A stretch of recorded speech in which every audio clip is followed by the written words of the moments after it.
Taijitsu Do, l'art martial importé du Japon. Xavier Plassard, le stage organisé ce week-end à Montigny a rassemblé beaucoup de participants en toute la France. C'est un événement majeur dans ce calendrier à cette époque de l'année. Tout à fait, c'est un stage important puisqu'il se situe juste après les périodes de fête, donc c'est un peu le stage de reprise. Et effectivement, c'est un rendez-vous maintenant qui est bien connu de tous les Taijitsuka de France et de Navarre, je dirais, voire même de pays étrangers, puisqu'il y avait même des amis belges. Donc c'est un grand plaisir et surtout, le cofondateur de la discipline, M. Daniel Dubois, vient et c'est toujours très intéressant d'avoir, je dirais, l'apport technique et surtout, ça évite les dérives puisque des fois, chacun dans son club, en tant que professeur, arrive parfois avec un travail technique un peu différent, une morphologie différente, et de temps en temps, on s'aperçoit que les techniques dévient, varient un peu. Et là, c'est bien, ce stage permet aussi de recadrer l'ensemble des pratiquants et des professeurs, et que tout le monde parle le même langage, et qu'il n'y ait pas de dérive, je dirais, technique, concernant des techniques, que ce soit des bases ou des katas. Et sans plus attendre, donc les images de ce stage organisé par le club de Montigny de Taijitsu Do, sous la houlette de l'organisateur Olivier Dubois. Attention les yeux, ça peut décoiffer. Sous la direction de Daniel Dubois, cofondateur de Taijitsu Do en France, 100 pratiquants de la ceinture blanche à noir se sont retrouvés au gymnase Pierre de Coubertin à Montigny pour parfaire leur art. À l'origine, ce sport est la synthèse de 3 disciplines de combat, le karaté, l'aïkido et le judo. Dans les années 70, on a pensé que chaque technique qu'on avait apprise était complémentaire l'une de l'autre. Parce qu'en définitive, le karaté, c'est des coups de poing, de pied très bien faits. L'aïkido, c'est des clés, travail des clés. Et le judo, c'est des projections. Ça serait bête de ne pas réunir l'ensemble pour offrir aux gens qui veulent faire de la self-défense, une possibilité de plus. Technique de self-défense et art martial, le Taijitsu Do n'a pas de compétition à proprement parler, mais des compétitions techniques où les katas sont notés par un jury. À l'image d'Alice Gombeau, l'âge n'est pas un problème pour pratiquer cet art. J'ai écrit un livre qui s'appelle le Taijitsu Do pour tous, en collaboration avec Daniel Dubois, dans lequel j'essaie de démontrer que c'est une discipline qui peut être pratiquée par n'importe qui, à condition d'être dans une forme physique correcte. La discipline est en constante évolution. Sur le principe de self-défense, les techniques s'affinent en fonction des situations rencontrées. Les formes d'attaque, on les a cernées à peu près. Après, ça peut être que des déviations. Mais bon, une attaque au couteau bas, c'est toujours une attaque au couteau bas. Un coup de poing, c'est toujours un coup de poing. Bon, dans le schéma des gens qui ont travaillé, tout le monde ne fait pas la même chose. Je veux dire, c'est pas stéréotypé.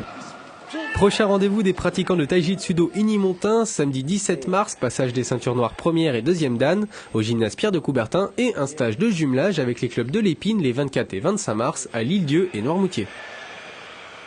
Alors c'est un sport qui déménage quand même parce qu'il y a des coups portés, mais il n'y a pas de protection. Est-ce que ça peut, à l'entraînement, il peut y avoir des blessures?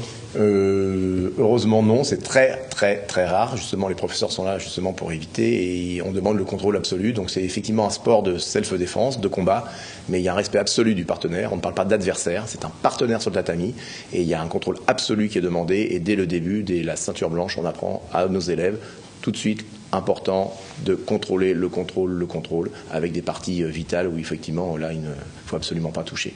Alors c'est un sport qu'on peut pratiquer à tous âges puisqu'on a vu une participante qui avait 81 ans. Effectivement, 81 ans, Alice Gombeau, donc c'est vraiment notre modèle et on espère tous battre peut-être ce record de pratique du Taijitsu et vraiment c'est un exemple pour tous et une humilité vraiment et une sacrée leçon. C'est un sport assez méconnu peut-être en France puisque les jeunes se dirigent plutôt vers le judo ou le karaté. Myriam, qu'est-ce qui vous a décidé à vous orienter vers le Taijitsu Do? En fait, moi il y a longtemps je voulais faire du self-défense mais j'avais pas trouvé de cours assez proche soit de mon domicile ou de là où je travaille. Et c'est par hasard que j'ai trouvé un petit article sur un petit journal local et donc j'ai été au cours d'essais et qui m'ont convaincue et puis du coup maintenant j'ai un seul regret, c'est de ne pas avoir connu le Taijitsu Do plus tôt parce que ça apprend beaucoup et ça canalise notre énergie et des techniques de défense qui peuvent être utiles pour peut-être un jour nous sauver la vie. Et je le conseille à beaucoup de femmes qui sont peut-être inquiètes de leur capacité et là on n'a pas besoin forcément de force mais de technique. Et on a des professeurs et on a aussi Daniel Dubois qui est très accessible également et on apprend beaucoup. Alors vous êtes plutôt orienté self-défense pour cette discipline, mais on n'en a peut-être pas croisé dans le stage qui ont eu recours à cette technique pour se défendre dans la vraie vie de tous les jours. C'est quand même assez rare. Alors, heureusement, je crois qu'aussi que quelqu'un qui pratique les arts martiaux a parfois une posture dans la rue ou a une condition physique qui fait que même s'il y a une agressivité, je crois que l'agresseur le sent et naturellement il va peut-être plus se méfier. Il y a quand même une posture, un regard, un ton de voix, un calme, parce qu'on est très calme, et je pense que la personne qui veut agresser éventuellement ressent un peu peut-être cette force en soi, cette, je dirais, force tranquille entre guillemets, et peut-être que ça peut être dissuasif aussi, simplement une posture, et on apprend aussi à nos élèves à ne pas s'impliquer dans un combat. À ne pas s'impliquer déjà, donc le summum du combat c'est de ne pas combattre, donc c'est un point important, et ensuite on leur apprend aussi à ne pas prendre des postures dangereuses, c'est-à-dire si quelqu'un veut vous agresser un petit peu, c'est de vous reculer, de préserver tout de suite votre intégrité, de délimiter un périmètre où la personne ne doit pas rentrer dans ce périmètre. Voilà. Alors comment on met ça en pratique? Parce que sur le papier c'est très bien de faire un périmètre et tout, mais quelqu'un qui est assez agressif va pas forcément respecter ce périmètre. Tout passe dans le regard. Déjà première chose à apprendre c'est le regard pour faire peur à l'adversaire.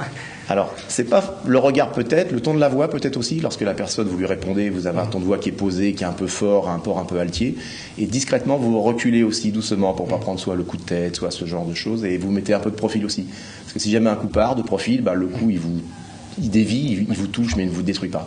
Donc on apprend déjà dès le début à se protéger. En fait, on sanctuarise son corps, et puis malheureusement, s'il faut réagir, nous réagirons.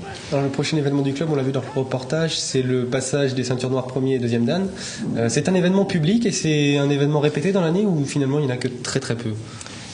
Alors, concernant le passage de grade à Montilly-Bretonneux, il se fait une fois par an en général, et là c'est un passage régional concernant les ceintures 1er et 2e dan. Donc passage régional, et ensuite il y aura un passage national pour les 3e, 4e, 5e et 6e dan au mois de juin. Donc sur Montigny c'est régional, mais une grande région, c'est-à-dire Île-de-France et aussi Normandie et ouest de la France. Donc on peut venir y assister. C'est avec plaisir que nous accueillerons pour vous présenter un peu ce qui est demandé au passage de grade, les différents ateliers et les techniques proposées. Donc on le répète, c'est le samedi 17 mars. Et nous y serons, nous suivrons tout ça. Merci Adrien, merci à vos invités d'être venus en plateau.